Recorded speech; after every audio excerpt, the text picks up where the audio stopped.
Hey guys, I don't know if you're like me, but I love Count the Dings and everything it has to offer. I just can't find everything I need. I know about Cinephobe, and I know about the mailbag, and I know about Bomb, but that's all we do, right, Amin? No, we do so much more. What? Yeah, absolutely. If you sign up, patreon.com/countthedings, you'll find a plethora of other content, fresh content, extended content, the OG pod overflow, the Cinephobe cold opens that we've taken and made their own thing to live only there, the Rewatchingtons, Bomb in its full and unadulterated cut, early drops of Cinephobe episodes, and so much more. Said the OG pod. Now, is it new or is it old? Mace, I'm glad you asked that.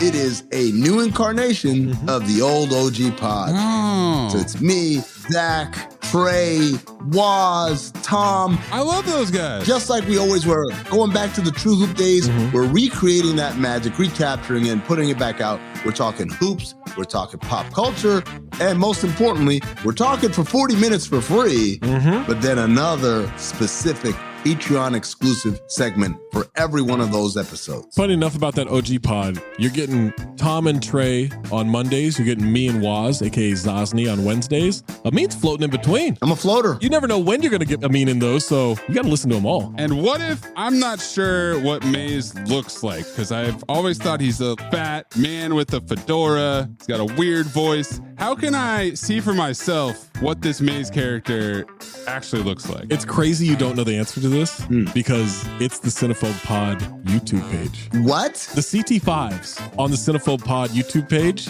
you can look at all of us. You can get all the OG pods on YouTube too, at Count the Dings 1 on YouTube, at Cinephobe Pod on YouTube, patreon.com/Count the Dings gets you everything all in one feed. You can link it to your Spotify. And now enjoy the show.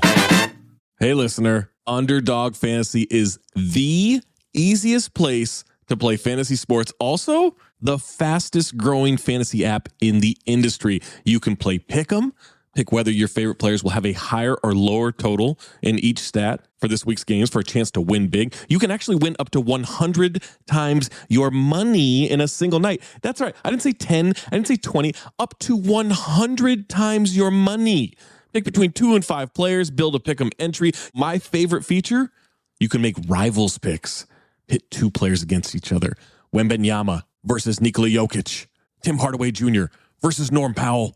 Kawhi Leonard versus Steph Curry. Who knows? Maybe Grayson Allen versus Pat Connaughton. You get where I'm going with that. You can do it all with Underdog Fantasy. Make sure you sign up today with the promo code DING. That's DING, and get your first deposit doubled up to $100, as well as an instant Pick'em special. Visit underdogfantasy.com or find them in the App Store. And don't forget to register with our promo code DING, D-I-N-G, to get your first deposit doubled up to $100, as well as an instant Pick'em special. Must be 18 or older and present in a state where Underdog Fantasy operates. Terms apply. Concerned with your play? Call 1-800-522-4700 or visit www.ncpgambling.org. When you need mealtime inspiration, it's worth shopping Kroger, where you'll find over 30,000 mouth-watering choices that excite your inner foodie. And no matter what tasty choice you make, you'll enjoy our everyday low prices, plus extra ways to save, like digital coupons worth over $600 each week. You can also save up to $1 off per gallon at the pump with fuel points. More savings and more inspiring flavors make shopping Kroger worth it every time. Kroger, fresh for everyone. Fuel restrictions apply. Hello, I'm Paul Giamatti. And I'm Stephen Asma.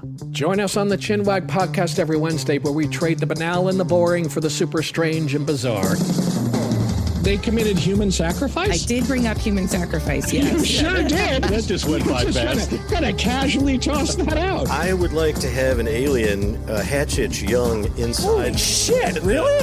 She saw world peace, and I saw demons coming out of the wall. I will say that there was a green couch outside of the principal's office, and you sat on it if you had lice or if you got into trouble.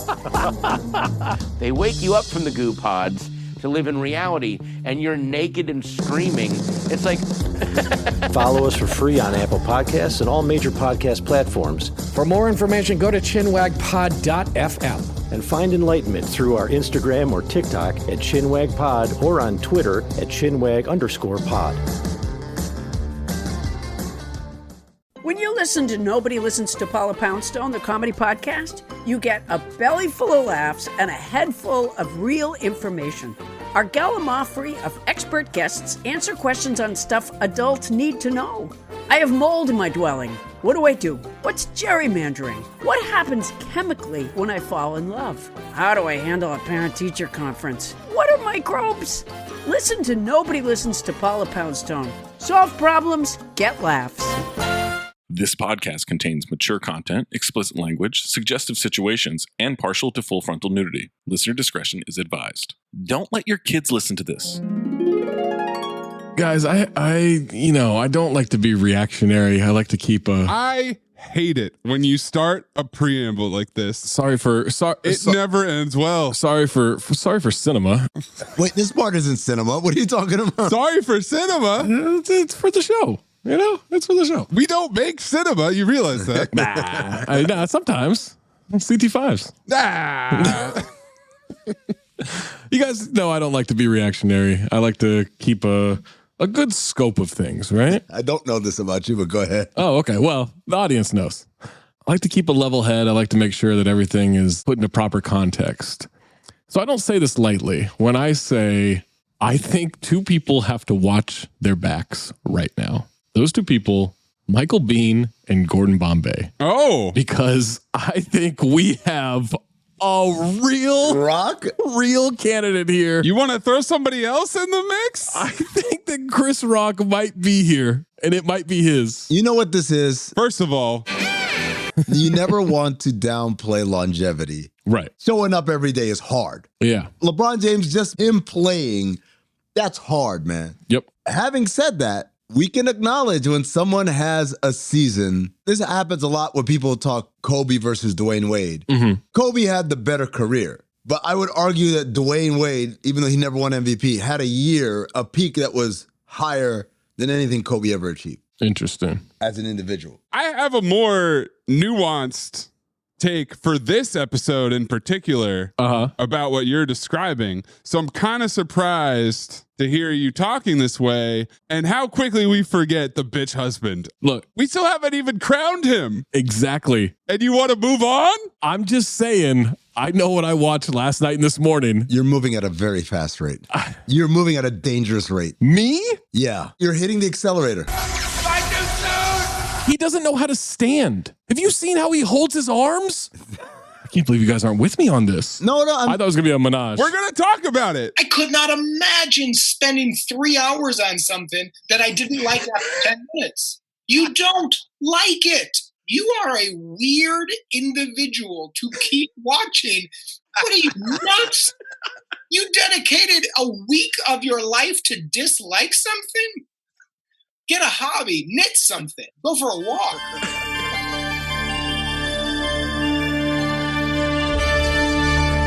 Previously on Cinephobe. How am I supposed to go back to the me before all of this pain? Excuse me? We're new in town and we've never had sex before. Would you give us a hand? I would have rather seen his cock. Out away, Bobby! This episode in this movie exists. You bet your sweet ass I saw a lawnmower man. Oh, Teddy. I'll call some guys from my neck of the woods. We're not talking, Brooke, about a couple of queens who know a few grapples. We're talking about Polacks that don't have a goddamn future. You have a stupid heart and a stupid brain. Regular Einstein. You think I'm a coward? You're wrong. I'm not a coward. You're the coward. I'm not a coward. I love cocaine. I do it all the time. I'm sorry, you guys. I don't mean like homosexual. I mean like... I got nukes shooting out of my dick right now. I've got so many nukes. Dick nuke 'em. I mean, look at this buffet of ass. Mouth to dildo to ass to ass. High branch, anal beads. I'm the goddamn talent, Mayes. Look, Gene, I've never told anyone this before. My head! But I can suck my own dick. And I do it a lot. 1038. This movie is shit. You don't know shit! Holy shit, bro! I had the same note too! I swear to God, both of you guys are the biggest fucking liars in the world. Howdy. You should have saved this for the train. All right, au revoir, Lubin. Lisa? Solid? Oh, I mean, why don't you just be like a regular person and dream about regular threesomes? Like clones. Give me some soul kisses, baby. Hey, beautiful. What? Oh, dang. Oh, my nose. I can't indulge this comparison to a person that Amin may or may not know in a movie that has nothing to do with this podcast. That's some 20th century shit, bitch. We will tangle ass, Say hi to your mother for me. and you will lose. What's the end game? Okay, now everyone's dead. What is fucking Spence from Ballers? Who cares what the end game is? I am Wrath. McCavity!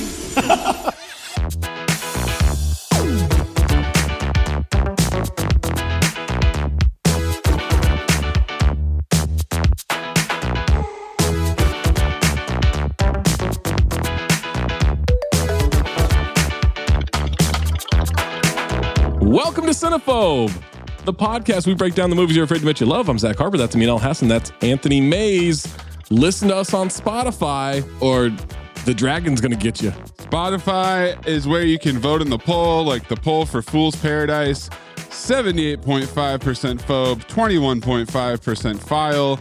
It's where you can leave a comment like Travis, who says, here on Spotify, I just did a re-listening of Cinephobe that took me a little over a year, I believe, maybe less, but I started at the 2-part double impact, and now I'm here. Nice. Big Belly Dub says, normally Maze has the best taste, but it's hard to file this one. What? I love Charlie Day too, but this movie just didn't stack up. Golden Dumpster, message button breaking from overuse. Message. We didn't dwell on that nearly enough. I'm still stuck on the first sentence. Normally, Maze has the best taste. Sorry, do you want me to find a comment that's praising you? Does that make you feel better? No. I just want one that's accurate because that was a lie.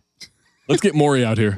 You want to do a paternity test? On whether or not you have good taste. Yes, I sure do. Oh, that's weird. Sorry, nobody mentioned you on these comments. That's weird, Zach. I don't care if they mention me. They lied about you. That's the problem I have. I don't need the praise. I just need no lies.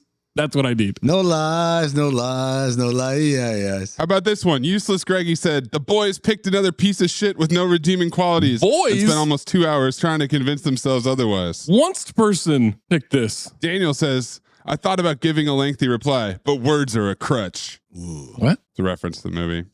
Yeah. We want reviews. We want comments. We want all that stuff. Make sure you're checking out CT5 on the feed. Make sure you give us your CT5 suggestion, your CT5 lists, all that. Sign up for the Patreon, patreon.com/countthedings. Get access to the Discord, the Rewatchathons, the unedited cold open, OG pod extras, bomb extras, mailbag, patreon.com/countthedings. You get all that stuff. Drop your CT5s in the Discord. Drop your reviews in the Discord. If you have a submission, submit it.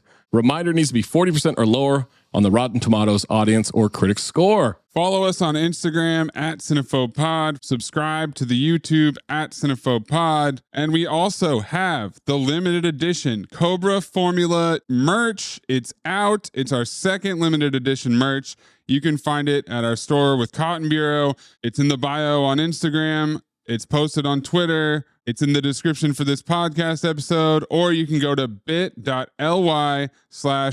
caps CTD merch. That's CTD merch, all caps. Recently, Amin blew us off the plate with a 112 mile per hour fastball that is the Scout. I had to stay in our bingo seats no matter what in sudden death. Maze beat the shit out of us with the collapsible baton that is observe and report. And now it's Amin's turn.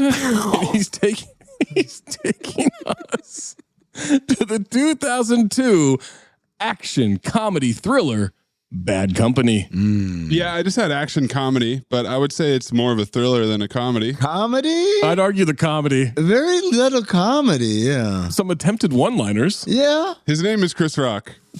Also, I would say as hard as Chris Rock was trying, Tony Hopkins definitely got me the biggest laugh. So what are you going to make about that? Oh, man. So Tony Hops is bringing it in this one, man. Let me tell you. T-Hops. I could watch him run all day. Dude, we need a CT5 senior citizen race. Oh, man. Oh, my God. Tony Hopkins, Liam Neeson. Tony hopped so that Liam Neeson could amble. Yeah. I think Liam Neeson saw this movie and said, okay, I got a long time before I got to hang this up. Bad Company stars Sir Anthony Hopkins, Chris Rock, and Matthew Marsh. Sir Tony was in Hearts in Atlantis and Hannibal in 2001, this movie and Red Dragon in 2002, and Alexander in 2004. Chris Rock was in Down to Earth, Pootie Tang, and Jay and Silent Bob Strikes Back in 2001, this movie in 2002, Pauly Shore is Dead, and Head of State in 2003. He is a 3-time repeat offender for Grown Ups 2, and You Don't Mess with the Zoan. I wish I knew how to quit you. Do you know what Tony Hopkins' full character name is in this movie? No. CIA agent Gaylord Oakes. It's funny how that didn't come up. File. All right, we might have to update some lists here. Matthew Marsh was in Dunkirk and Tetris. Yep, Spy Game, The Iron Lady. Gabriel Macht was in 134 episodes of Suits. This fucking guy. Kerry Washington, repeat offender from Fantastic Four, Rise of the Silver Surfer. I wish I knew how to quit you. Gabriel Macht was also in The Spirit, which is the Frank Miller Sin City movie that definitely qualifies. He is the Spirit. I don't remember that one. Nobody does. They made Sin City and then they're like, oh, Frank Miller, why don't you direct one? Didn't work. Oh, they let him as opposed to just... Yeah. Oh, wow. Garcelle Bouvet from Real Housewives of Beverly Hills and a repeat offender from Wild Wild West. I wish I knew how to quit you. Also, I Know Who Killed Me, Zach. That's right. Future Cinephobe. Maybe this year. 5-time repeat offender Peter Stormare, a.k.a. Peter Stormage from Armageddon, Poison Rose, Nacho Libre, and Bad Boys 2. I wish I knew how to quit you. He's on a run here. Yo, he's unbelievable. He's Dino Velvet and 8mm. Oh, we can't. We'll see who's brave enough to pick that movie. We can't do that movie. What? You guys keep saying no. 8mm is about snuff films, right? Yeah, we can't do that. It's really bad. We can't make that fun. Really? What? Have you seen it? I did, but I saw it like in 1999. I don't remember it. Yeah. I watched it maybe 10 years ago. It's a tough viewing, man. It's not great. Nick Cage is amazing in it. Well, let me ask Zach, because you've seen both of these movies. Compare and contrast with For Colored Girls Only. Oh, I haven't seen that one. Oh, really? Yeah, I actually don't think the Only's in there either. I think you combine that with the bit from Arrested Development, For British Eyes Only. That's exactly what I did. Peter Stormage also had Chocolat and Minority Report. Chocolat. He's the eyeball surgeon in Minority Report. Oh, yeah, that's right. John Slattery from Mad Men and repeat offender from Eraser. I wish I knew how to quit you. He was also a very funny little cameo on What We Do in the Shadows. Oh, that's right, yeah. Roger Sterling. Daniel Sunhada, repeat offender from Ghost of Girlfriend's Past. I wish I knew how to quit you. Sounds like.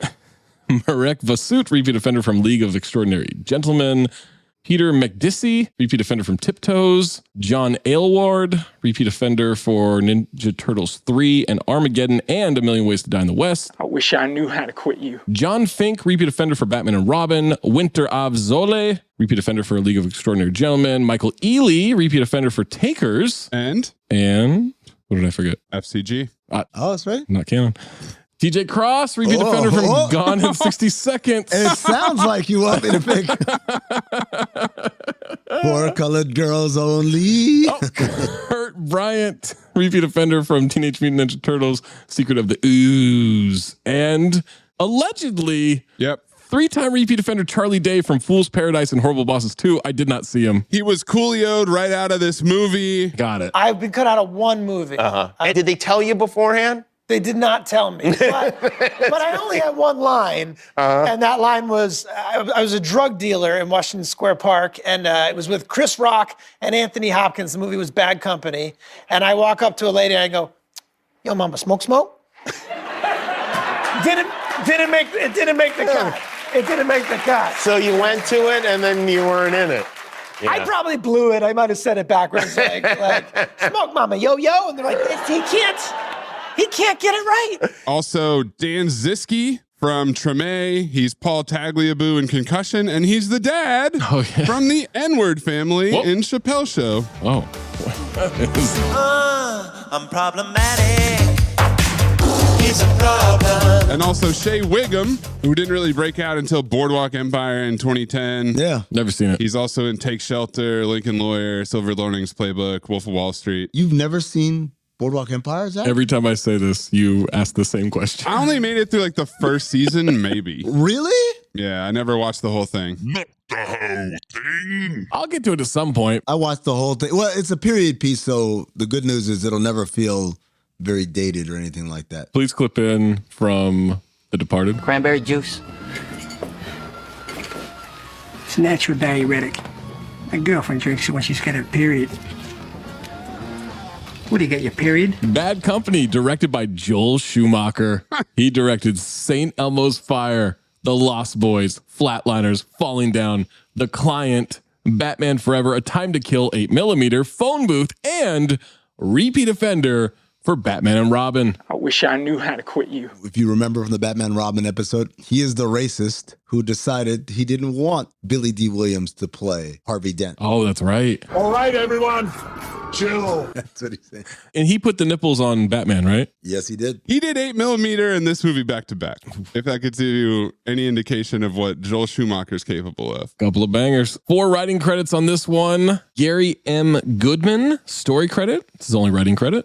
Produced 88 episodes of Zorro and 20 episodes of the Highlander TV show. It shows. David Himmelstein, story credit. Wrote Village of the Damned and Soul of the Game. I love Soul of the Game. That was a great little TV movie. Also, talent for the game, the movie we referenced on the Scout episode about a scout looking for a pitcher. When people ask, he lets people know that he's him, Mulstein. He's him, Mulstein. See, his name's Himmelstein, but like it's in common vernacular nowadays, when people are trying to say that they're really good at something, they say, I'm him. So he lets them that he's him, Mulstein. Fuck you. All right. Good talk. Jason Richmond, screenplay credit, wrote Swing Vote and repeat offender for Bangkok Dangerous. What a trio of movies. Incredible. What? There's no connection. Trio of movies. How about what a trio of pieces of shit. Whoa. Bangkok Dangerous, I believe, was a file. No, I'm not talking about the movies. I'm talking about these 3 individuals. Oh. Well, we got another one for you. Don't worry, Amin. We got one more. Michael Browning, screenplay credit, wrote 6 Days, 7 Nights. Oh, Future Cinephobe. Synopsis for Bad Company. Now, if I was Amin and he was me, I would have said, Future Cinephobe? Because that's how you said it. Did I? Yeah. Clip it, Maze. Future Cinephobe. The best part is always maybe they didn't notice. Yeah. The best part. Synopsis for Bad Company. When an Ivy League educated CIA agent is killed during an operation, the secret agency recruits his twin brother, Chris Rock. No, hold on. No. All right. Okay. I got totally thrown off. What I thought they were referring to was Tony Hopkins' Harvard hat that he rocks the entire movie. And that's what I thought they were referencing in the synopsis, even though it's never mentioned. It's just a hat. Harvard month is back. Well, how else are you undercover? You know, you just wear a Harvard hat. They go recruit his twin brother, Chris Rock. Parentheses, Chris Rock. Oh, there is a parentheses. Parentheses, yeah. Because sometimes the synopsis, they type like that. Tagline, 2 mismatched partners, 1 messed up case. I mean, they sure as shit are mismatched. I guess a messed up case is nuclear holocaust. Yeah. 1 messed up release date. It makes it seem like it is a slapstick comedy. 1 messed up case is like, what? That could have been the tagline to Cop Out. Yes, exactly. It really could have. Instead, it's like Zach said, global thermonuclear war, terrorism. Well, we have 2 other taglines. The world is in good hands. No, it's not. Nothing to do with the movie. It's also not. Well, how about this one? These 2 people are in bad company. There it is. They said it. No! He said it. He said it. They tagged it. No! $70 million estimated budget, grossed 30.1 US, 66.2 worldwide. Ooh, Flop City. Damn. Before we jump into this movie, you listen to the rest of this podcast. Bad Company is a rental. Yeah. Bad Company receives 10% on 135 reviews from the critics on Rotten Tomatoes, 35% from the audience on over 50,000 ratings. Amin, take the positive or the negative reviews. The double qualifier club. We need to do a CT5 on that one. Oh, that's a good one. Yeah. I'm a glass half full kind of guy, Zach. Give me the positives. Hey, John, that's weird. That glass looks half full to me.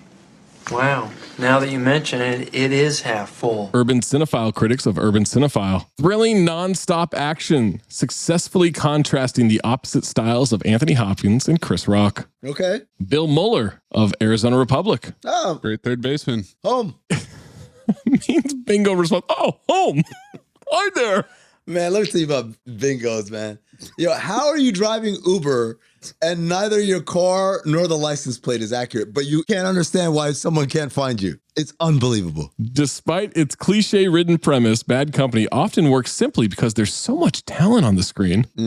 There is a lot of talent on the screen. That's what I was thinking. Tony Toscano of Talking Pictures. Did a voice. Hopkins can run and fire guns with the best of them. Oh. Can he, though? Wait. No, he can't. What? John Layden of Variety. Scott Layden. Hopkins breezes through the proceedings with an appealingly jaded nonchalance that easily morphs into steely authority whenever such stern stuff is required. How are they praising that? That's super accurate. It's incredibly accurate. Absolutely. It's the nicest way I've ever heard for somebody mailed it in. He didn't mail it in, though. Well, there was a certain, how can I put it, some shit I don't know quality to almost every line he delivered. It works. I like the idea that je ne sais quoi translates to some shit I don't know. Yeah. For sure. It does. You know it does. Honors French. Tom Sanders of South Florida Sun Sentinel. Bad Company is 2 hours of thrills, suspense, fun, and laughter. Chris and Anthony really rock. Oh, no. Fuck you, you hack. No. Lisa Schwartzbaum of Entertainment Weekly. Did a voice. Shrewd and unflummoxed even when undermined by the story's inherent stupidity, Rock is the patch of street smarts on which an even odder couple stand. She's never met a black person in her life. Jeremy Heilman of MovieMartyr.com. There's surprisingly little awkward comic interplay between the two, and as a result, Bad Company beats Rush Hour at its own game. What? God damn it. I'm joking. Amin's about to choke. On 7. He's choking on 7. What the fuck? Oh, by the way, that was the 7th review, so you're choking on 7. This motherfucker just said, hey, Rush Hour, fuck you. Blank user 4.5 out of 5. June 2018. Comedy, not serious drama. Chris Rock made me laugh like I haven't in years. Reminds me of the first time I saw Dirty Rotten Scoundrels. Postage stamps, LOL. Yo, Dirty Rotten Scoundrels is legit a perfect movie. Oh my God, it's a great movie. It's not just a great movie, it is perfect. There are no notes. And then user Pick at CU, 3.5 out of 5 stars. Pikachu? A simple, cheesy action movie. Nothing more. Maybe the chemistry between Chris Rock and Anthony Hopkins was good, but no, I don't want a sequel from this movie. Was that ever talked about? The final scene joked about it. Is that one of those jokes that you do because you're really serious? And you're hoping someone says, yeah, you should do that. Yeah. Nah. I mean, they did the same thing at the end of Simon Says. Yeah. Well, that deserved a sequel. Simon does. Negative reviews. Stop being a pessimist. This tank is not half full. It's half empty. Hank Sartine of Chicago Reader. Oh, sardines in a tin. Director Joel Schumacher does a fair job of managing the chaos, but after a while, you get tired of being dragged from setup to setup. Felix Vasquez Jr. of Cinema Crazed. 2 hours of my life I will never be able to get back.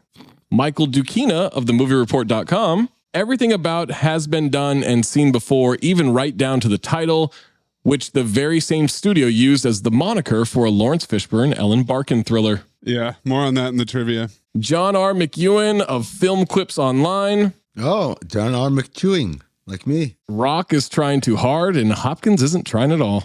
Accurate. Oh, man, that's incredibly on point. You had Chris Rock trying, huh? That's the sad thing. I think he was trying really hard. Yeah. Hence our open. Scott Weinberg of eFilmCritic.com. Do the voice. There we go. This movie not only has literally no cause for existence, but it's a testament to how faceless, lazy, and pathetic movies can be.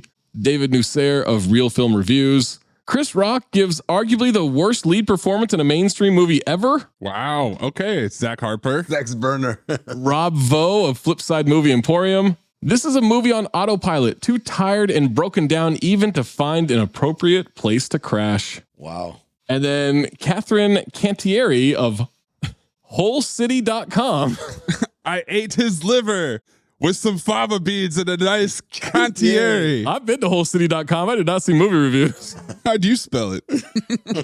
No, it's spelled whole. H-O-L-E. Oh, no. That's how it's spelled. Oh, no. We started to wonder if some unpaid intern had just typed Chris Rock, Anthony Hopkins, and terrorists into some UNIVAC-like script machine. The days before AI, yeah. Pre-chat GPT. Same note, too. We'll get Amin's first note, May's first note, and my first note after these messages, unless you are subscribed to patreon.com/countthedings, in which you get an ad-free episode. Hello, listener. Guess who's back? It's me, Anthony Mayes, your favorite butcher turned podcast producer, and I'm here to talk to you about ButcherBox. ButcherBox is the most convenient way to get high quality meat and seafood that you can trust delivered straight to your doorstep, free shipping, vacuum sealed packaging. It's ready to go right then. It's ready to pop in the freezer. You get exclusive member deals and a variety of high quality cuts at an amazing value. Going to the grocery store can be a huge pain. You're usually in a rush at an inconvenient time. You're waiting in line at the meat counter. You're taking a number. Maybe this place doesn't have a number. You're jostling with fellow customers. You're trying to get that ribeye that you want or that nice piece of salmon. Maybe the butcher that you're dealing with has a bad attitude or something. I don't know. That was never me, I promise. But maybe it happens. ButcherBox takes all of that out of the picture. You are always prepared with meat and seafood in the freezer, and you're not going to find quality for this price anywhere else other than ButcherBox. So sign up at butcherbox.com/dings, D-I-N-G-S, and get our special deal.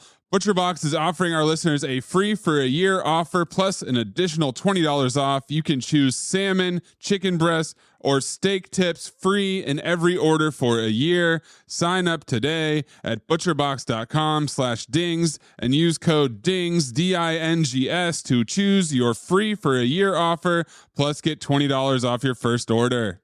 Hey, listener, when I'm on the move, I like to listen to things. I know it's crazy, but I do. I like to listen to things. It's what keeps me going. And thanks to my Raycon everyday earbuds, I've never had better sound quality. I've never had better product quality than the Raycon everyday earbuds.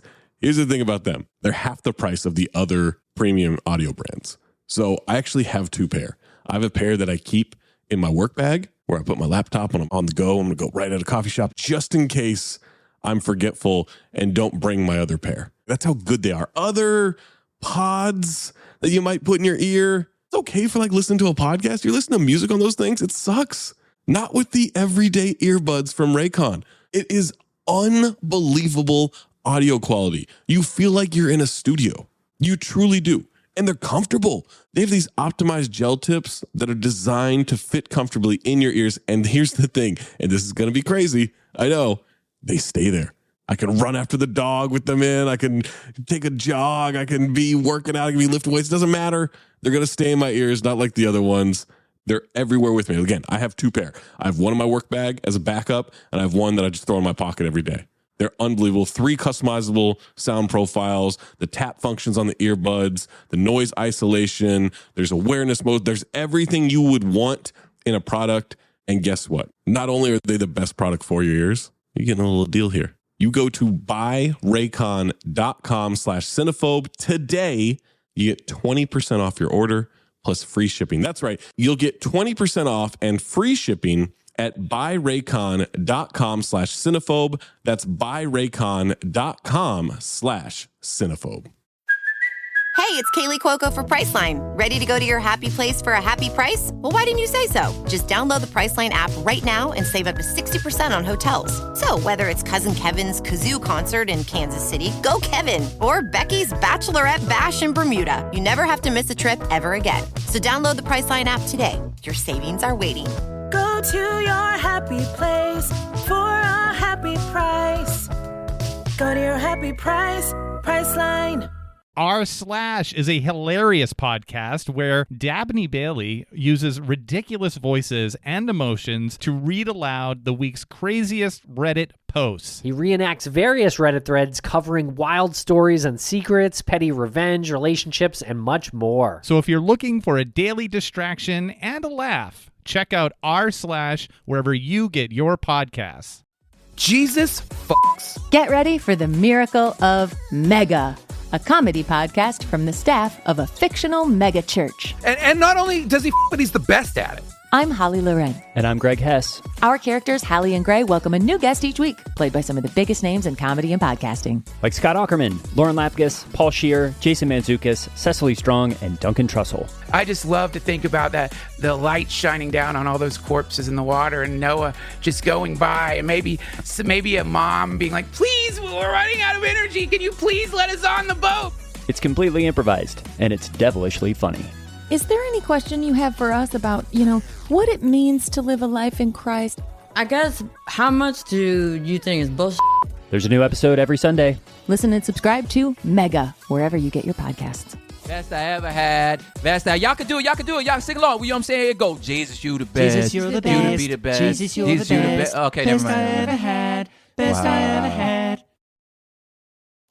Amin, what is your first note? I swear to God, I did this with no foresight or knowledge of what would happen later. We're getting all these scenic shots of Prague, the bridges and the river and the old architecture. And I said, New Jersey.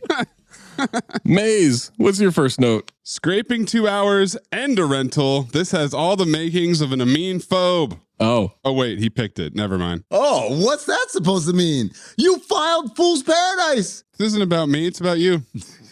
Getting fraud. My first note, 2-hour movie, rental, guest. That's the fuck you Maze trifecta from Amin right here. Fuck you. Also, we got the Bruckheimer logo. Yeah, I love that. He's a 4-time repeat offender. Gemini Man, Gone in 60 Seconds, and Armageddon. I wish I knew how to quit you. We start off seeing the sights of Jersey or Prague. Who knows as the credits roll? Thank you. And let us know it's Prague. Czech Republic. Some shady gentleman milling about, and Chris Rock is playing chess with Peter Stormage. Inside an antique shop. This was deep enough into Rock's career that they should have known better than to cast him in this role, right? Of course. At this point, everybody knew he can't act. Of course. Well, it took me a little while to get here, but Bruckheimer, the color toning of this movie, this is Enemy of the State again. Yes. And that was Gene Hackman and Will Smith. Yes. And that worked. Because Will Smith can act. So they thought, all right, we'll get an old established guy. We'll get a young up and coming guy. We'll do black and white. Opposites attract. They weren't thinking young up and coming. They said, let's get an old guy and a black guy. Yep. That's what we need. That's the formula. Bruckheimer formula. Yeah. He says, your friend is late. He'll be here. Ass on. Lock in Rock for ass on right now. Lock him in. Extremely ass on. Ass on was him watching Stormare make the chess move. I was willing to give him a line. It singed my eyebrows. He's got other bidders. Rock vouches for this man. I personally vouch for this man. Well, I trust you, Michael. But you see, with each degree of separation comes a degree of uncertainty. Remind me again, is Stormare a Louis Pinnock or no? So I don't think so. Because he kind of does the same accent in everything, and he's Swedish, but they cast him as Russian, as whatever. As Slavic, all the time. As someone who's learning Swedish, I can tell you, not even close to the same thing. But I think it's still his accent. I don't know. That's the part that I don't think. I don't think he's changing it from movie to movie. No. I guess Armageddon, he is dialing it up a little bit. No, because he's just playing the same Russian every time. Yes, he's doing the same accent, but I don't think he speaks like that. I think he's a Louis Pinnock. For sure. If he is a Louis Pinnock, he's an all-time Louis Pinnock. Oh, for sure. Yeah, he's great. Because every single movie, they're asking him to do some variation of the voice. Yeah. By the way, when Mays says he's an all-time Louis Pinnock, he doesn't mean like one of the greatest of all time. He means he's literally at all times doing the Louis Pinnock. Yeah, constant. In walks Sir Tony Hops. Here he goes. Stormage says, KGB once tried to set me up, so I had to kill 3 of their agents, and then I hunted down their families. The point is, if I sense anything out of the ordinary. And Hopkins just says, no, the point is, I haven't seen anything from you to justify a payment of $20 million. We're getting a lot of back exposition here, is what I call it. Buckle up for exposition, man. Tony wants to know 100% that he can deliver the device. Stormare tosses him a dental dam. No, wait, that's the owner's manual. This is your show of good faith? Well, you're still alive. You consider that a show of good faith. Chris Rock is so ass on reading through the paperwork. He's literally holding it up in the frame. What are you doing? Why are you holding it? He's holding it like a city bus driver would hold the wheel. So out in front of him. He's holding it like a child trying to be a spy, holding a newspaper to hide their face. He's going to give a down payment of $1 million. Wants to know when he gets the device. Let's say 10 days. Michael, you take that telephone. Holy shit, TOCB phone. I went down a rabbit hole on this thing. This is the Nokia Communicator. It's a brick. That's a stupid name. And when you flip it open, it has a full QWERTY keyboard and an LCD display. It was essentially the first smartphone, but it was too complicated for your average consumer at the time, so it did not connect. And then obviously years later, iPhone. You get that technology in the movie, except they never show that aspect of the phone. It just looks like a big phone. It's just a big phone. And it looks extra stupid because on the top, it has the buttons and then a ton of negative space. A lot of negative space. Why is all that there? Oh, it's because inside they've got all the real shit. So he's going to call him, keep it on you at all times. Keep that thing on him. He'll suggest you be on time. Looking at the phone, it reminded me that once upon a time, you could buy multiple batteries. Yeah, you just swap them in and out. I want to say iPhone pretty much killed that shit. And now no phone has a swappable battery. Which is good. It's good. No, I'd rather... Amin would rather have multiple batteries. Yeah. So well, you could just have a bunch on you. Oh, same photograph too, bro. Oh, you got sent it? Look at this photograph. Every time I do, it makes me laugh. I was a little disappointed to find out that the Nokia Communicator only weighed half a pound. I imagined it was weighing 3 to 4 pounds. Oh, no, that thing's fucking 4 pounds if it's an ounce. Are you kidding me? That's as heavy as the flashlight that Roddy Barnhart Mall Cop used to knock out about 8 police officers. Stormage and his goons walk out. One of them pets Tony Hop's coat. Nice coat. Attention. And I said, same note too, bro. It is a nice coat. Rock and Hopkins walk out. He locks the place. It's Michael Turner Antique. Hands Hopkins the phone, says well done with his ass on. They part ways. Tony Hops puts the phone in a woman's bag who walks by, gets in a car. They drive off. Do you think whoever wrote this knew they were writing some generic drivel? Which of the 4 guys? It's got to be a punch up later situation, right? And then they just forgot. This is it punched up? The dialogue. What's the number for you guys in terms of people credited with the story where you start to get suspicious? I think it's 3. No, once it's more than 3. Yeah. 3 is the line. Because you can have like story credit, screenplay, right? Yeah. But once it gets past 3, it's over. You know that too many eyes have taken a pass at this thing and yes, nothing good is coming of it. It's a game of telephone at that point. There's no real genuine ideas being expressed. We get the news that he's got a tail on him. Super low profile gang of bloods with red bandanas up. Is this fucking Grand Theft Auto San Andreas? What's happening? It is. It's as low profile as the guys that kill Terry Crews in Street Kings. They start chasing. Hopkins starts trying to help him out. We cut to the white procession of Dia de los Muertos parade from assassins coming down Prague avenues. Right as directed by Joel Schumacher on the screen with the religious choir. A car's chasing Chris Rock. He gets to some stairs. That is a person that is absolutely not Chris Rock. What? Running. Oh, it looked like him to me. And he is so much faster than Chris Rock. Of course. He's a stuntman. Chris Rock is ass on at running.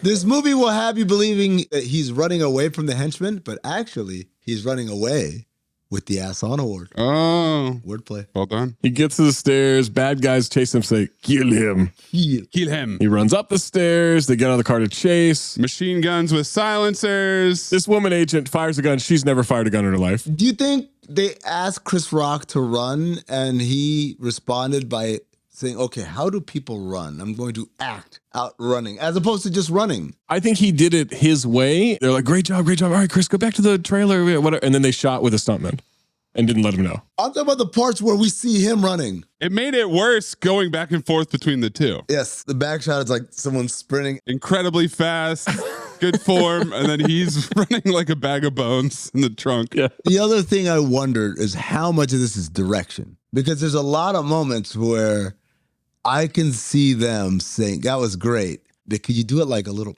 blacker? Oh, a little blacker. Who's whispering that? Is that Schumacher? Schumacher would say it very loudly. Yeah. Bruckheimer's on set. We need more black. I think Schumacher's blacker. That's what he just yells.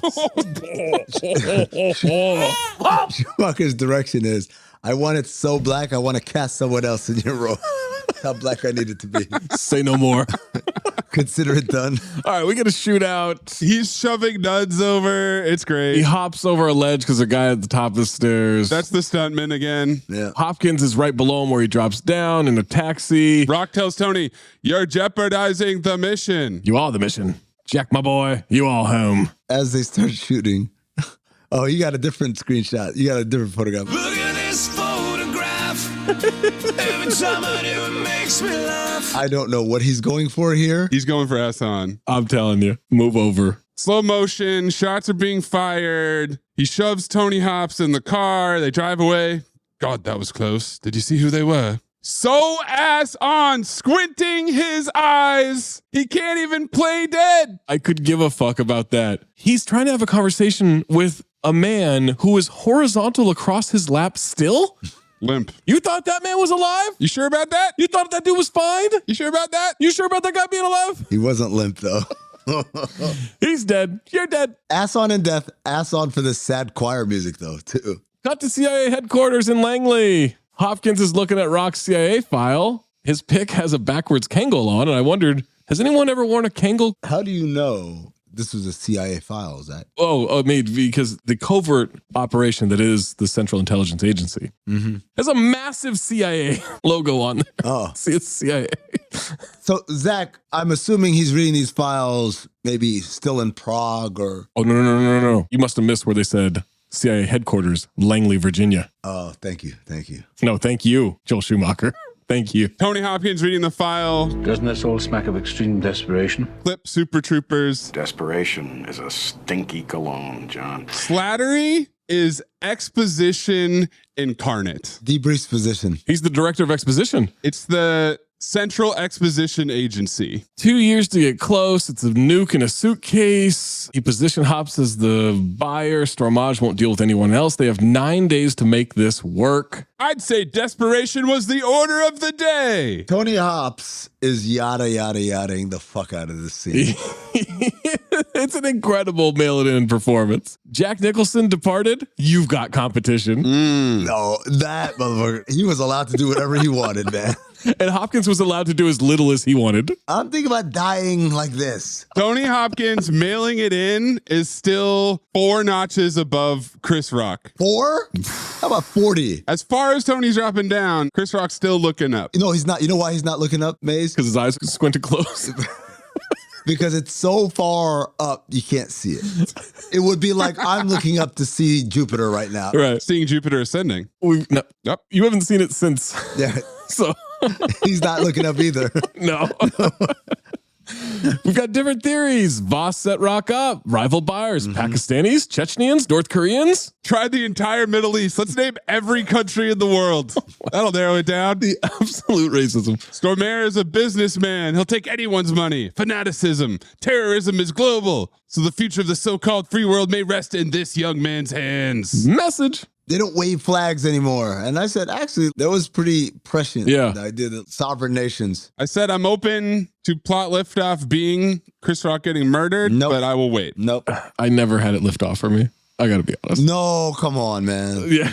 You're fucking bugging. Cut to Chris Rock, hip-hop blasting, talking on another brick of a cell phone, playing chess. How do I know that this guy's different? Oh, there's rap music and he's playing chess. TOCB professions for black people. Ticket scalper.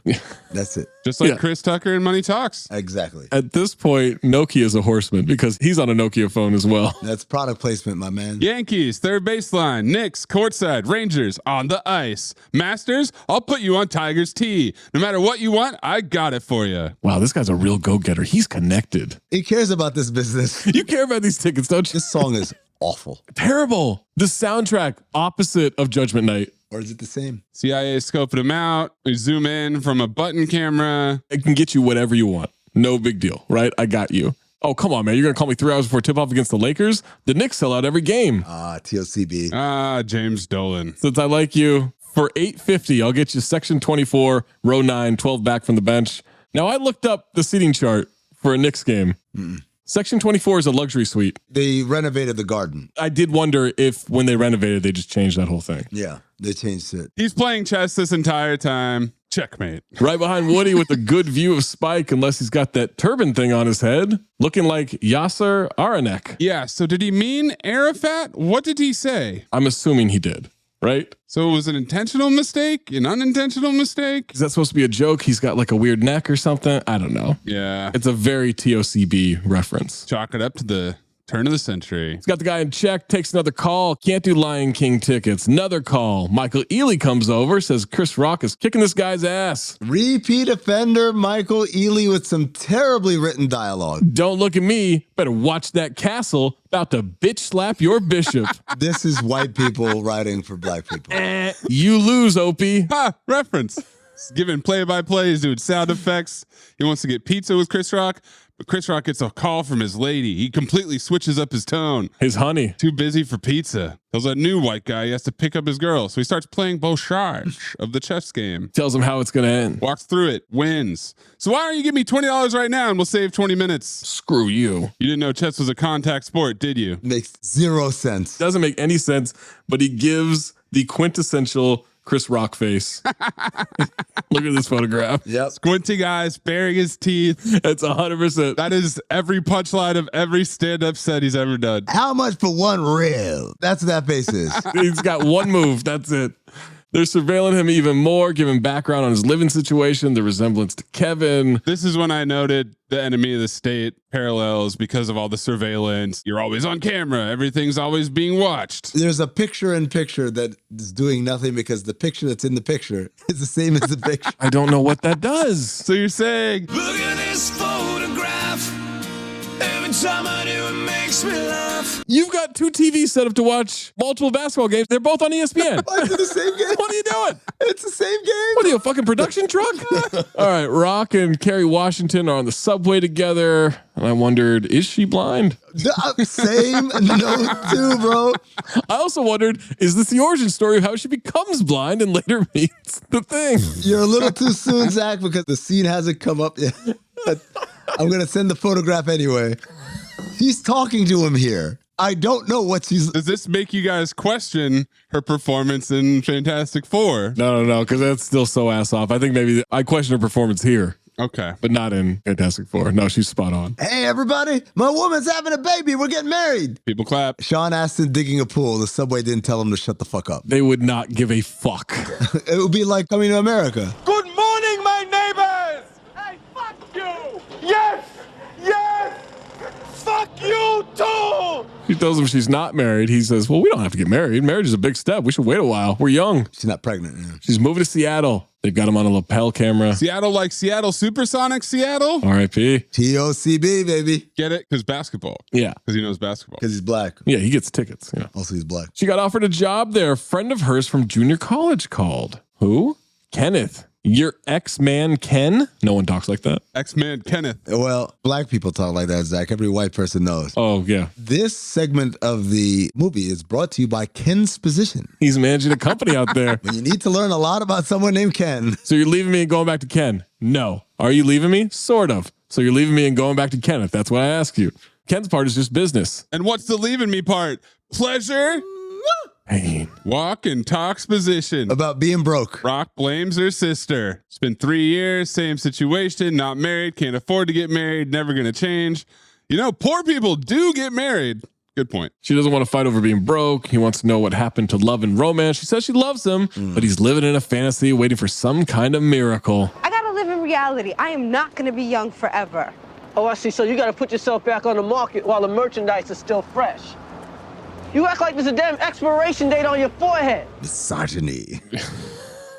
With a fist pump. Rock chases after her, tries to apologize. He doesn't like his lifestyle either. He didn't chase that hard. Should have stayed in college. He messed up. He'll go back. Should have stayed in college. And I said, hold on a second. This is getting very personal. Yeah. I said, just replace tickets with Oakley and just replace DJing with also Oakley. Did you also date a nurse who moved to Seattle, Zach? Pretty close, yeah. You still got them Oakleys? I love you, Jake, but I... Moment of fucking silence. She's leaving in a couple weeks. We'll talk later. And he says, why? Why? The look on his face when he says, He sucked on a lemon before that take. She just walks away because she needed the scene to be over.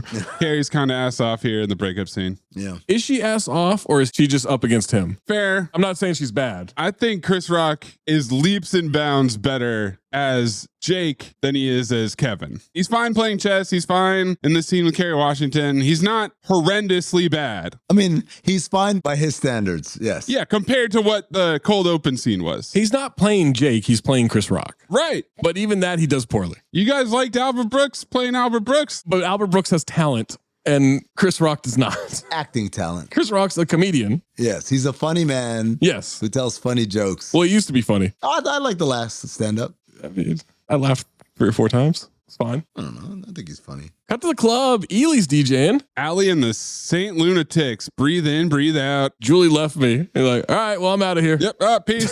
The worst DJ transition ever. Because Michael Ealy is like, oh, you here? All right, cool. Gone. Hands off. Nothing.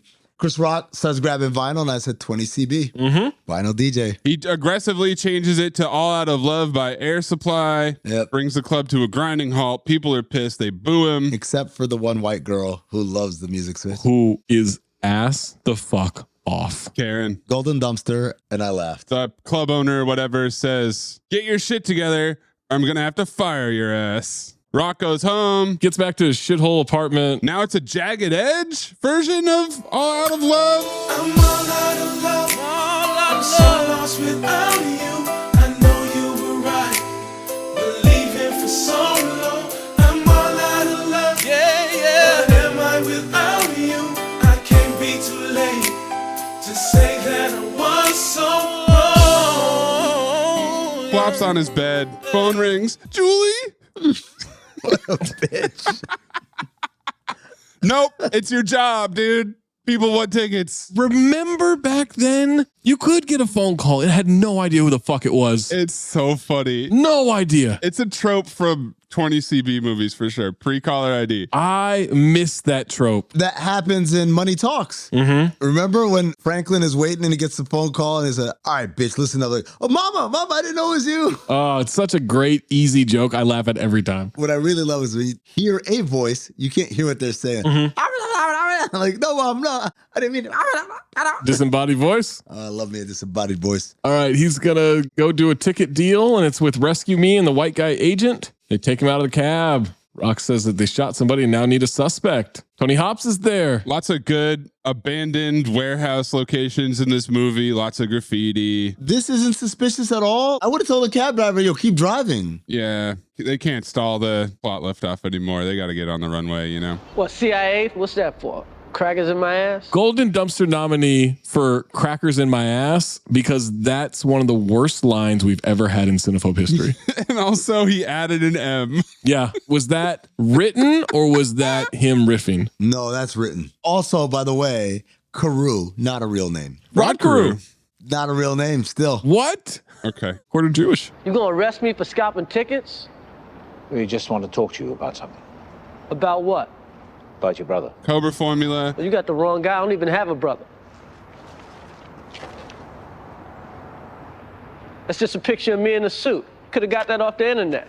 I saw a picture of Bill Gates with 3 titties on the net. 20 CB. That's 20 CB ass shit right there. 3 titties. That was all Total Recall, right? Mm-hmm. For younger listeners, again, you don't understand. There's someone in Total Recall who had 3 titties. And when I tell you, it dominated everyone's mind for a decade. That and the fucking Crying Game. I mean, Crying Game is the big turn in Ace Ventura. Yep. That's how hard they reference it. Like, it was everywhere. The ultimate film noir. Now Tony goes to the hospital records. September 8th, 1970. Gives birth to identical twins.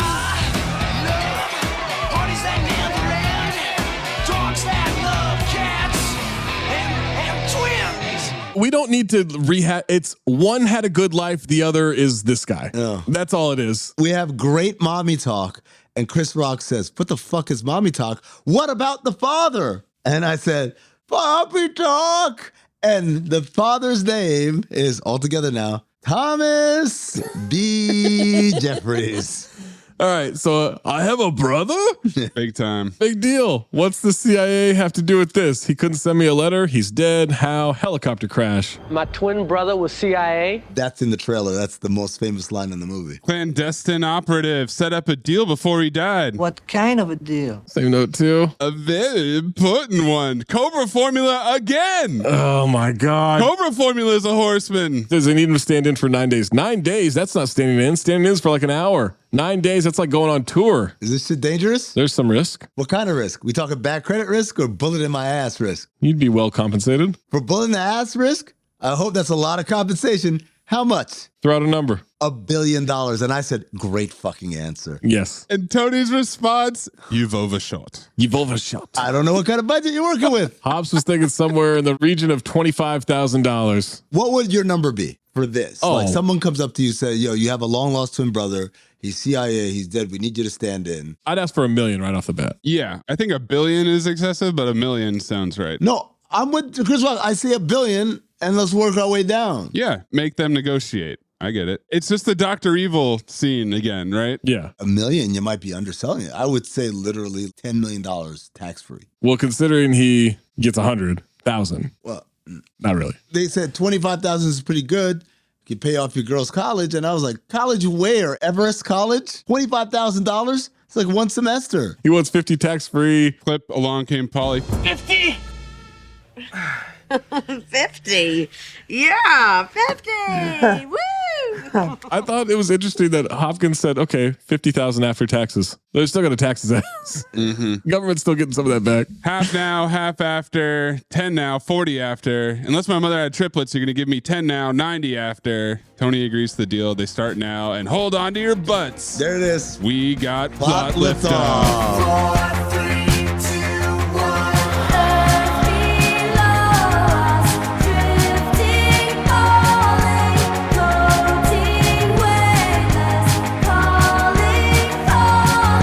That is plot lift off. 4, 3, 2, 1. Same note too. Cut to a building. They give him a file. He's got prep to do. What building? What building, Zach? I believe it's the CIA's building. How could you tell? It looked like a regular office building. One would think, but actually there's logos fucking everywhere. The CEA, Central Exposition Agency, they hand him a Central Exposition file on Kevin to study his adopted parents. This building hides like a Ninja Turtle in a trench coat. Dad on the board of the New York Stock Exchange. Mom's the co-artistic director at Lincoln Center. Must have been nice. In my foster house, we were so poor, we used to lick stamps for dinner. That's the reviewer liked, right? That was the line. Mm-hmm. Dirty, rotten scoundrels. Prep school at Exeter, which he struggles to pronounce.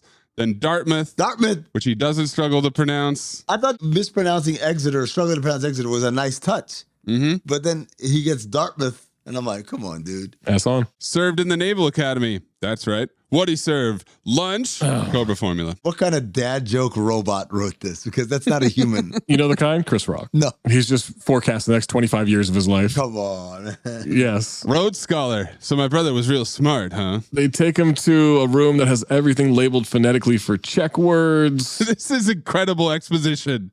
Why is it labeled that way?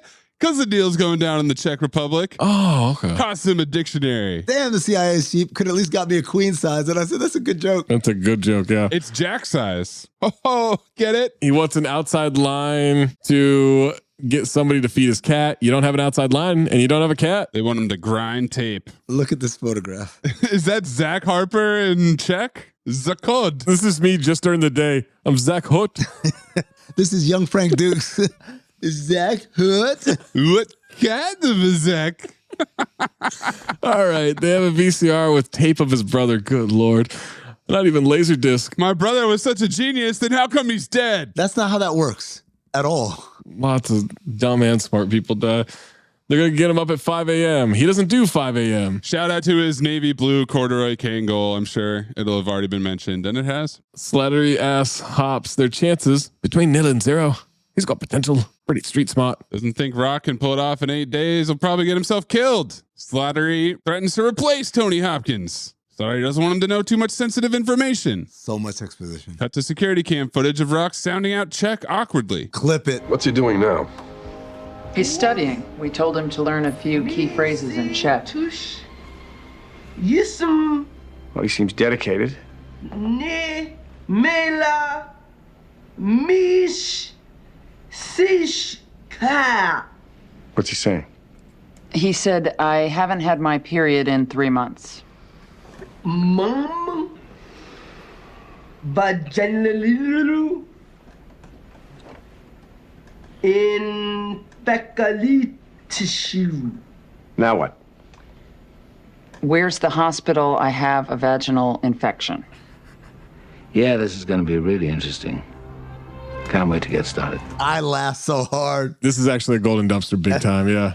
Hops is there to wake him up at 5 a.m. He wants 3 more hours of sleep, and they dump water on him. How about a nice shower? He's watching his brother give a presentation. The 3 eyes identifying the target. Nerd Rock giving a TED Talk. Initiating the contact and infiltrating the network. It's the dentist system. I'd like to introduce a new multimedia experience. Look at this boomerang. Look at this boomerang. Chris Rock watching himself be ass on. It's got some big young Frank Dukes vibes. Yes. All right. So at this point, I thought Chris Rock was going to run away with ass on, but little did I know it would be a horse race between Chris Rock playing Jake and Chris Rock playing Kevin. Oh. And guys, Chris Rock playing Kevin is winning. Wow. Interesting. He wants to see him talk like his brother. This is bugging me out. I feel like Michael Jackson looking at old album covers. Reference. Agent Seal says Nerd Rock liked jazz and classical music. Classical, like Run DMC? He didn't like rap. Oh, come on, man. What 29-year-old brother don't like a little bit of rap? He didn't listen to rap. So what kind of sports was he into? Skiing. Okay, so you got skiing, the Navy, no rap. Yeah, we'd have had a lot in common. Okay, he would know that classical is not Run DMC.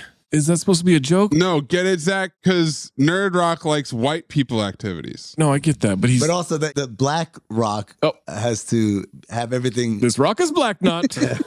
He's got to have everything translated to him into Blackanese, right? Like classical, like Run DMC. Oh, don't you miss Ebonics?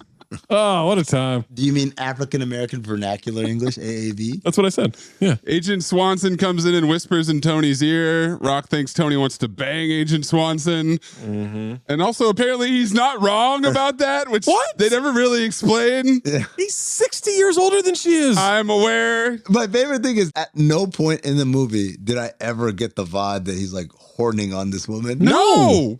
But Rock did. Maybe Jake Hayes can smell horny from an ocean away. Or across the room. Horny. My friends, they have faith in you. I don't. And that creates a problem because you're in so deep with us now, we can never let you go. So you'd better learn this stuff. Stone cold by 0500 hours tomorrow. Or what? I'll kill you. Cobra formula? Can we start a few hours later tomorrow?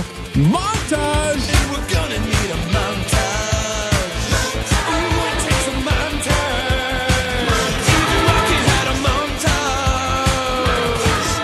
Swanson reviewing art history books. Rock is asleep. Seal's lighting a cigar. Rock rolling up a blunt. Terrible blunt roll. He starts blowing it at one point. Hey, yo.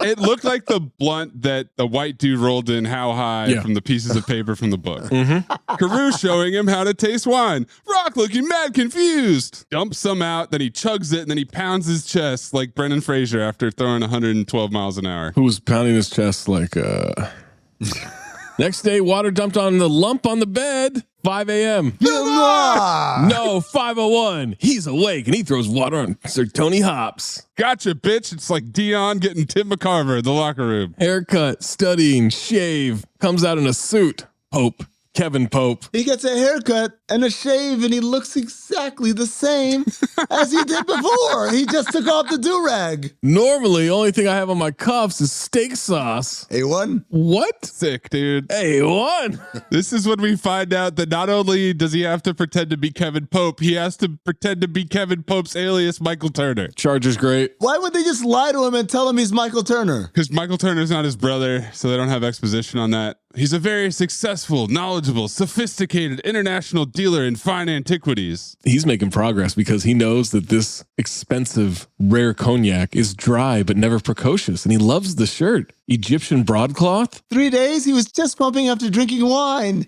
and now he knows the cognac hints? Rock reasoned that he should get 2 checks for playing 2 roles, and I wonder if he used the same argument in real life. Probably. 3 roles, because he plays Kevin, Jake, and Michael Turner. Slattery expositions that it's been 3 days. They want to run a real test. They're going to send him to Kevin's apartment. See if they buy him as Michael Turner. Also, we can use him as bait. Dangle him, lure out the killer, keep him in the dark. Bait is a horseman. Oh, bait. What? Bait is a horseman. Whole bait is not. Disagree. We're in different movies.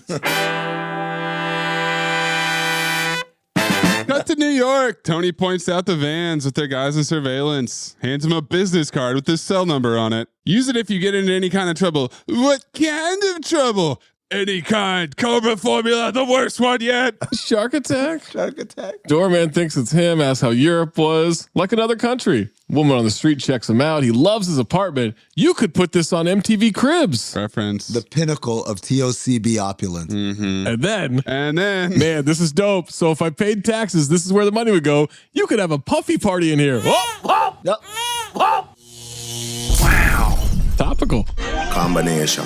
Man across the street smoking, watching him through his window. He's on the move. Who's watching him? Is he watching or is he cucking? I got Cuck O'Leary across the street. He's not jacking off. Smoking a heater through the blinds. Cuck O'Leary henchman is what I call him. Rock turns on the stereo, classical music. He's taken aback. It's shocking. So he switches to hip hop. Tony Hopkins has never heard anything like this before in his life. Never once. What's the music? This is hip hop stuff. Terrible. Downstairs neighbor knocks at the door. They remind him to change the radio back. She bought a little treasure, wants to know if she got a good purchase, and has him hold Noodle. This is the part where I would fail the mission. Hold the dog. I'm not holding the dog. I can play. I can be, oh yeah, good boy, all that stuff, but I'm not holding the dog. The dog named Annabella. She shows him a table with stuff. Because he's an antiquities dealer, so she wants him to appraise the new things she got. There's a bunch of shit on the table. He doesn't know which one it is. He accidentally picks the dog treat container. Ha ha. Plays it off. Get it? Yeah. She says the vase. He picks up the glass vase. She paid $150,000. Good Lord. What are you going to put in it? Cocaine? Enough cocaine to fill the vase. I laughed, golden dumpster. But also, wouldn't that then give away his identity? She's not listening to him. Oh, she's not listening because he's black? Yes, she's a rich white lady, man. Oh. I also had Cuck Assassin in my notes. He's sweating, going down the ladder. Hop says they fooled the doorman, the neighbor's dog. What more do they need? They need to know who's after that bomb. Slattery says he has plenty of protection, and they'll say when to pull him. Tony Hops is stressed. Jake is back in his place. The goons climbing ladders to get into the vents. The Cuck Assassin is already in the apartment as Chris Rock is taking a piss? Yeah. He's good, man. They see it way too late. Code red, code red. The Cuck Assassin loudly announces himself by grunting and yelling as he charges at Chris Rock with his back turned. I thought this was a good attack by Chris Rock of slamming the glass shower door. Yeah. Oh, that's kind of a clever way of attack. Instead of just all of a sudden kicks the knife away or whatever. I liked it. Yes. In slow motion. He hits him on the head with the biggest cologne bottle I've ever seen in my life. I did not know they came in that size. That would have cost $20,000 even if it was Michael Jordan's cologne. There's so much cologne in there. At that point, why wouldn't he just run out while the henchman is smashed in the head? Except autocorrect changed it to why wouldn't he rub out while the henchman is smashed in the head? You got him just jacking off after he hits the guy. Oh. Yeah, autocorrected that. With the finger symbols. Ding, ding, ding, ding, ding, ding, ding. We got to get you those, man. Need to step your game up, Amin. Add to your toolkit. Goon goes around the corner. He climbs out the window. There's no way I'm escaping out of a window. Fuck no, man. That's insane. I'll go hand to hand with that guy. Yeah. I don't care how overmatched I'm not going out a window onto a ledge. I'll get stabbed. That's all right. Yeah. I'd rather get stabbed than risk falling down all that way. He crawls around to a patio. Agents chasing the Cuck Assassin up the stairs. Rock, once again, running like a bingo, goes back into the building. He's hiding. Now he's in the stairwell. The Cuck Assassin's headed to the roof. They need him alive. Now Rock is with a bunch of mannequins on the move. Future Cinephobe. Fuck yeah. Down to street level, sprinting down the block. Cuck Assassin hops up onto a ledge. Seal and Carew flop down on their sides. Why? In unison, like a couple of bingos. Why? These guys would give the commuter agents a run for their money. They are so incompetent. Tony Hobbs calls him Elvis. And I said, why? It's a great question. Reference, but because he ain't nothing but a hound dog. And that's when I noticed that Tony's wearing a Harvard hat. Harvard. Harvard. He jumps down and dies. I'm not killing myself for some henchman work. I'm sorry. It's a good yell as he falls, though.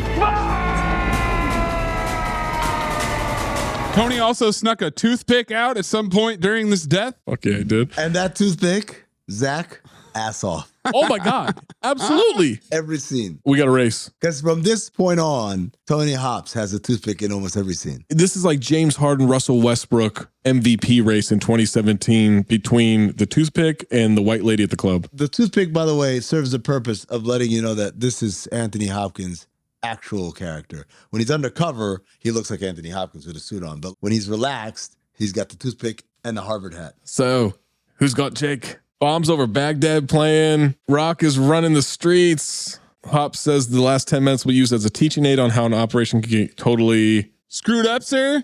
Thank you. Phone rings. It's Jake. Tony says, where are you? The corner eats shit and fuck you. I'm not going to let you trace this by. I'll call you back. He's running through traffic like Tracy Jordan thinking he's a Jedi. Same note too. I am a Jedi. Grabs a phone from a guy in a car. Kevin was murdered. Now they're going to murder me, right? Let's meet somewhere. No more bullshit. Hangs up. Tony Hopps calls Slattery. We lost him because we lied to him. Slattery has a great response. No, you lost him because you lost him, which is the accurate way of saying that, yes. I said both sides are making compelling cases here. We also had Seals saying that he looks Afghani. Because we got to throw another race in there. We treated him like an idiot. He had a right to know. We're wasting time. Find him. Bring him back. Spare me your conscience. Jake walks by truck, calls for Kerry Washington. Pam, her sister, is playing defense. She don't want to talk to you. She's moving on. We don't need no more trouble, Jake. Cops pull up. Your phone's tapped. Tell Julie I love her. And Oaks, if you're listening, kiss my ass. He was listening. Oh, and they just missed each other because Julie wanted to talk to him. Oh, no. Tony Hopps is looking in the database to figure out where he'd go. Looks for the foster mom. Cut to the foster mom. Walking from a Baptist church to her house, which is right next door. And what was she doing that night? Expositioning. I don't know. What was she doing? She was playing bingo. No. You Cobra formula me on that one. And man, you got to click bingo mode. Yes. I won $150 in bingo. Yeah. Going on here with the Philophone. Young Frank Gucci, bingo mode. Bingo! You're not gonna call the cops? Bingo! You don't respect the boulevard. What kind of a deal? Bingo! Moose is in the house. Bingo! Naming my penis sneeze. Bingo! I got a poo. Ooh, that's a bingo. Says people are looking for him. She hits him with, what did you do? He says it's hard to explain. She's giving exposition on her foster kid's history. Mm-hmm. He asked if she knew he had a brother. Stop talking crazy. He had lots of brothers. How's that nice girl I met from Christmas? Exposition. She left me. He needs money. She won $250. Bingo! What kind of a deal? He'll pay her back. She says she's never given up on him. He'll do something that makes her proud one day. God damn, it hasn't happened yet. Good foreshadowing there. Yeah. Thanks for that, foster mom. He walks out. Tony Hopps finds him. Sick leather jacket on Tony Hopps. He is dressed to the nines. All damn movie. Tony owes him an apology. Rock is suspicious. Tony says they're alone. No cameras, no wires. Cut to a diner. No, not a diner. Diner!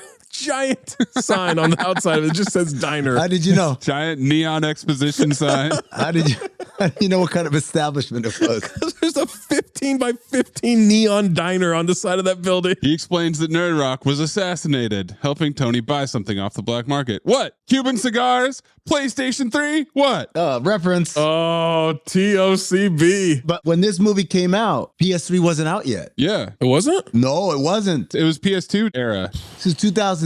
PlayStation 3 wasn't released until 2006. This line, that was what people would joke about when they were like, oh, I got so much money, I got this shit from the future. Yeah. The shit from the future was PS3, which now it's kind of funny to think back on.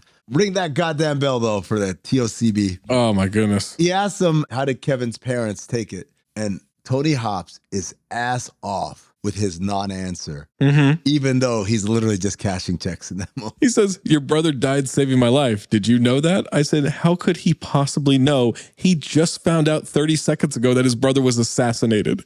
There's no lead time here for him to put any of this together. Tony Hops is not making eye contact either. Is he blind? Oh, he's just ashamed that he lied. Oh, is he ashamed that he lied when he said, yeah, I'll do this movie.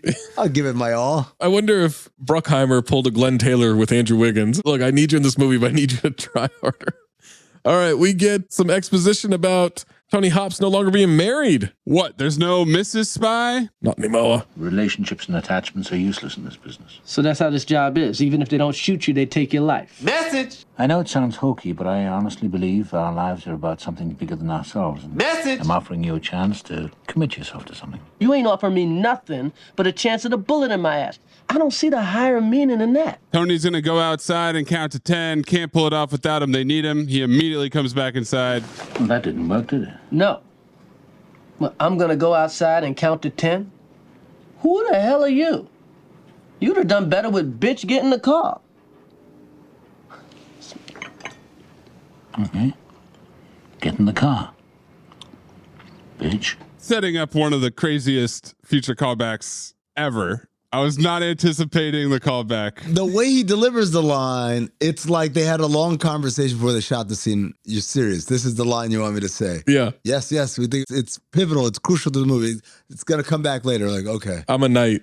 You know that, right? Like I've been knighted before. This is the mismatched partner dynamic they were really looking for when they cast these two people. I do have a golden dumpster here for the whole, I'm going to go outside and count to 10. And he just walks back in. He's like, well, that didn't work, did it? That's funny. Yeah. That's actually funny. Yeah. Misdirection. They show him the guy who tried to kill him. Terrorist. Works for Dragon, who killed Jake's brother. The cuck assassin on a 3x5 TV bank. This is cusping 20 CB, TOCB territory with the TV bank. Yeah. Multinational terrorist organization. Dragan Adjanic. Wanted by The Hague for terrorist crimes against humanity. Fugitive everywhere in the world, including his own country. Oh, that's a bad guy. Seal is giving some of the most ass-on exposition here. He is way too chipper and upbeat to be talking about this. And I can't believe we haven't talked about him yet, because my man from Suits is fully in the ass-on race. Of course he is, but I would love a new clip for whenever we have a bad villain. It's from I Think You Should Leave with Credit Card Roulette. Linda, are you still dating that bad guy? What? Are you still dating that big bad guy? I think his name was David or something. Yeah, I'm still dating David. That's a bad guy. That is a redneck. Linda. Dump him, girl. His men take the death pledge. Last year, FBI caught 4 of them. He calls his movement the Black Hand. Caught 4 of his men in a DC hotel with enough urea nitrate to fill the Nile. Oh, no, sorry. To level a Capitol building. To storm the Capitol. He doesn't like America and he doesn't like you. He doesn't like you. I don't like you either. We're wanted men. Now they pull up Stormare, Russian ex-army colonel, more exposition, Kingpin in the Russian mafia. We are being waterboarded with exposition right now. Up to his neck in prostitution, drugs, and extortion. Same note too. Sounds like anybody I went to high school with. There's your banter. Banter. Next up is his right-hand arm man, the Hammer. You mean Josh Giddey? Why do they call him the Hammer? They flip to the next slide, which is a picture of his hog. Rock is like, wow. He's so ass on being horrified by this picture. Oh my God. What a reaction. Cut to them kidnapping him out of his room. It's a drill. What can he tell Hops about the attackers? Tony Hops. Tony's there with his toothpick and his fucking sunglasses. This is an exercise known as King's Game. It's meant to test your awareness. What? They ask how many there were. Rock is cranky. Do you understand what happened to you just now? Yeah, I was jacked.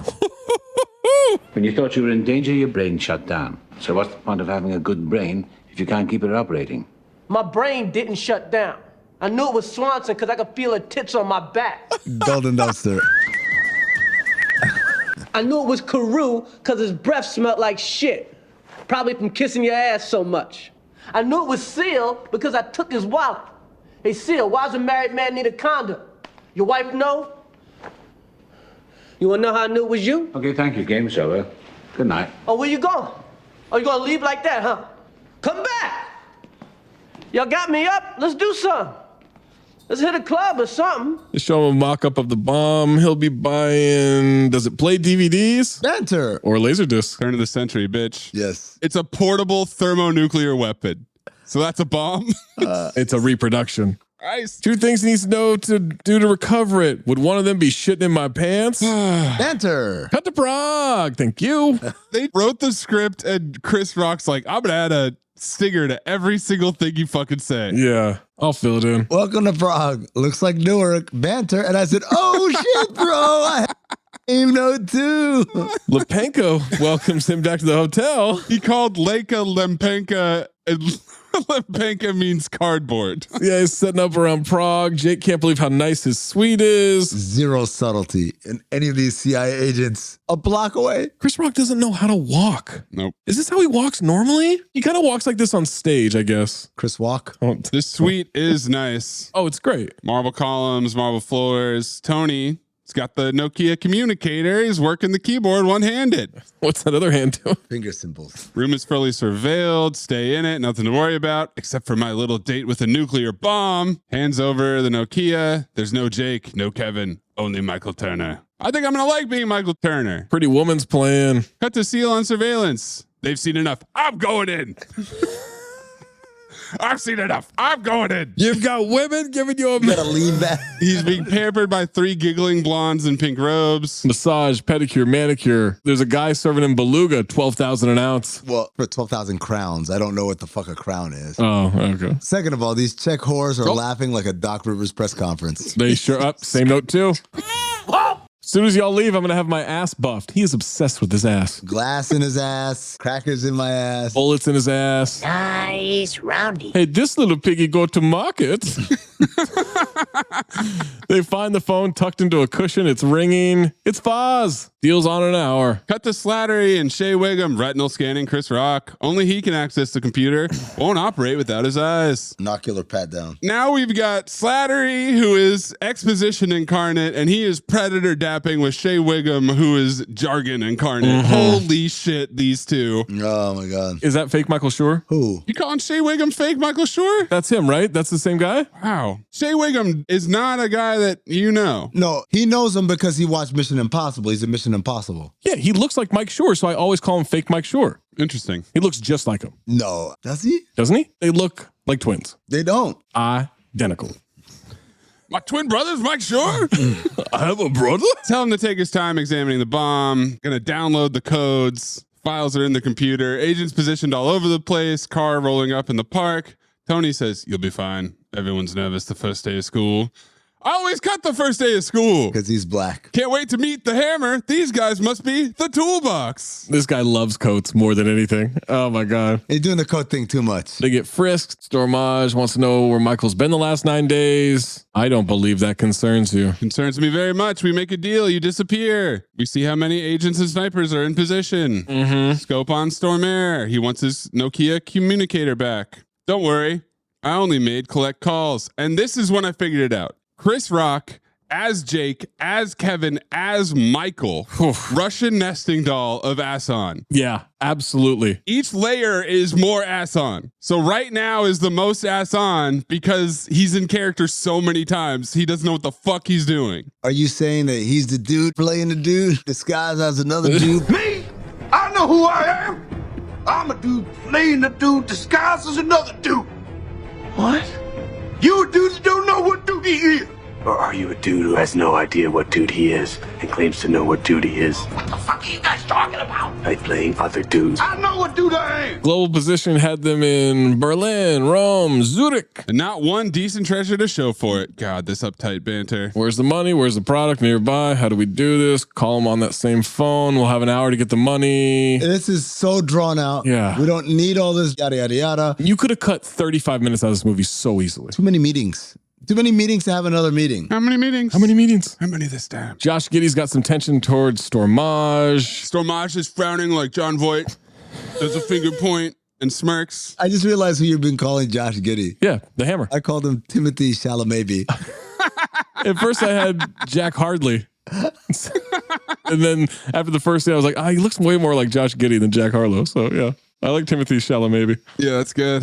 Is he the next Jim Carrey? It might be. The Hammer? Or it might be Chris Rock. Yeah, that's probably more accurate. Or it might be Seal. It might be Suits. Yeah, it's Suits. That's a good call. You remind me of a very young Jim Carrey. Oh, righty then. hell are you talking about? So you're telling me there's a chance? Who are you talking to? Somebody stop me! Tony tells Rocky did real well, knew they wouldn't bring the bomb, standard procedure, wouldn't risk getting screwed on the first date. Thanks, Seal. 19 mil in cash is extremely inconvenient. Super inconvenient. Peter Stormare was like, where's the money? That's buckets of cash, man. No, but he has a really good reason, which we'll get to very shortly, for why he would want it in cash. He gets back to his suite. Music's playing in his room. Shower running. He's confused, and he walks in, and oh my God. It's Fancy Pants. Garcelle. I love Fancy. In the fog of the steamy shower. She sucks now, but she was great back in the day. What do you mean, why does she suck? Oh, you got to watch Real Housewives of Beverly Hills. Oh, is she on that show? Oh, she's been on there for a while. She's terrible. That's a shame. He walks right in, opens the shower door. She gasps but recognizes him. This place comes with everything, huh? She asks for a towel. He gives her a washcloth. Haha. Very funny. I'm pretty sure that's from the trailer. They see that Garcelle / his girlfriend Nicole is there. Garcelle is expecting a better welcome, made dinner reservations. Rock dodges a kiss. He's tongue-tied. He goes in the hallway. That's Michael's girlfriend. Works for CNN Europe. Broke up several weeks ago. Had a fight. She walked out. Move over people on the subway not telling him to go fuck himself. This is a Sean Astin digging a pool award. Well, it looks like she forgave him. What the hell did he fight with her fine ass for? Well, apparently he had intimacy problems. He was distant, some kind of psychotherapy crap. As soon as they said that Kevin had intimacy problems, I said, bro, you better blow her back out. Oh. You better just erase any doubt. Goodness. Tony wants Rock to take her to dinner, not blow his cover. Rock keeps repeating, don't cheat, don't cheat. He walks in, she's in her underwear. Garcelle in lingerie. I hope you're hungry, baby. Zoom in on Rock's cringing, horny ass face.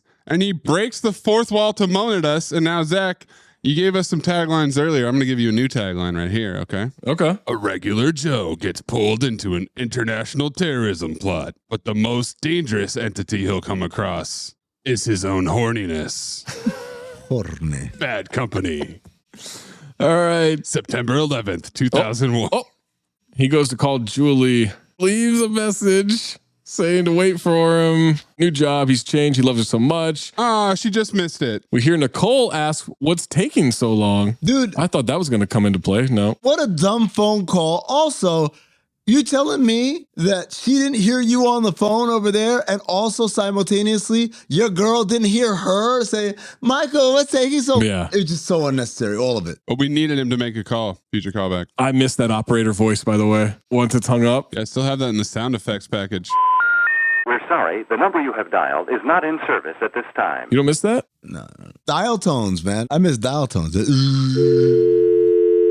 Cut to dinner by the river. He served a whole fish. He's horrified. She asks if he's going to make her grovel, not unless she wants to. Have you guys ever eaten the fish with the face? Yeah. I've never eaten anything with a face. Oh, yeah. Like the face still on it. You've eaten that? Yeah, whole fish. How? Well, you put a bag on Pierre? I don't eat, I swallow. What? Supercharge that. It's good. Yeah, you're choking at 7, all right. He claims he became a vegetarian, then asked for a steak. Medium well. Thought you were a vegetarian. I'll eat a pig's ass if they cook it right.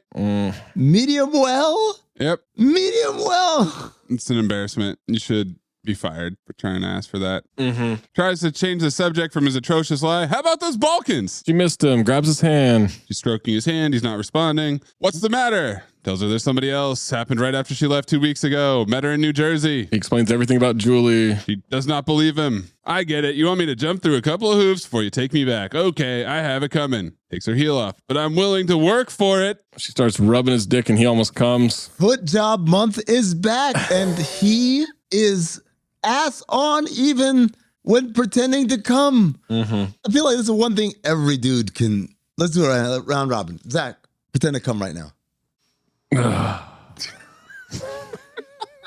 You sound like Shane Gillis doing Trump getting shot. Amin? I don't act. Bass.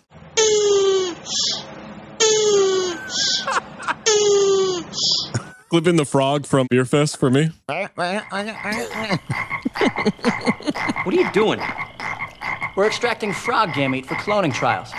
You're jerking them off. Stands up abruptly. You hurt me really bad. Can't let you yo-yo with my heart. You hurt me, and I'm never going to let it happen again. Love don't live here anymore. Reference. Oh, boy. Reference. She's laughing. He's crying laughing. Never seen him like this. So open, in touch with his feelings. She wraps him up. Back to the hotel suite. She's kissing on him, warm and vulnerable and funny. Didn't used to be funny. That's funny, ha-ha funny, or funny, this milk tastes funny. See, that's funny. Say funny again. She kissed him against the wall. He starts slapping against the wall. She stops and says, "You're not Michael Turner." And this is the first clue that tells her that it's a different person. Which is weird. Dude couldn't get it up, but you could tell from not kissing. The kiss, I guess? I didn't know what was going on. I don't know. Like, could you tell someone apart? Maybe like the stubble. Now we've got a waiter getting knocked out on surveillance by a red bandana because these guys got to let us know who they are at all times. Bloods. These guys always repping. Tony Hops cocking a gun. Let's join the party. Gunfight in the hallway. Tony is chewing the fuck out of some gum. It's either that or a toothpick. Always in character. They're running away. Who's shooting at us? Rival antique dealers. More bandana men. Big courtyard running downstairs. They hide in a laundry chute. Get in the laundry chute. It stinks. It's just dirty drawers. And I said, nah, bro. That's cum-stained sheets. At minimum. Thousands of cum-stained sheets. Leaders. These machine guns with the silencers are always amusing to me. These are extendo clips on extendo clips. Not once do they reload. Extendo clip, extendo roll. And they fire about 500 bullets. There's a big blood creeping around looking for him. The Nokia starts ringing. Oh, what a ringtone, man. That is the soundtrack to the TOCB right there. That's the same ring in Jurassic Park 3. Yep. The satellite phone. Product placement. He answers, "It's Stormage. Caught me at a real bad time." He says, "The cemetery, 2 hours. Bad guy's right outside the chute." He opens the door, sees them. They scream. Tony Hop shoots him from behind. He falls into the chute. They all go sliding down this massive drop. I love that they waited for the big dude to fall on them before they went down the chute. Yeah. Seal kills last guy, catches him in the laundry basket. Now Garcelle's pissed. Nicole is packing her bag. She's complaining about a dead man. Always so secretive. Downright sneaky. Knows the antiquing is a front, but she thinks they're drug dealers. Some investigative reporter. I'm going back to the Balkans where I'm safe. You get it? Because like it wasn't a safe time. The Balkans, yeah. What a great diversion of a plot. Definitely needed all of her scenes. Not a chance they would let her leave. No. It's the CIA. Not a chance. They'd kill her. Absolutely.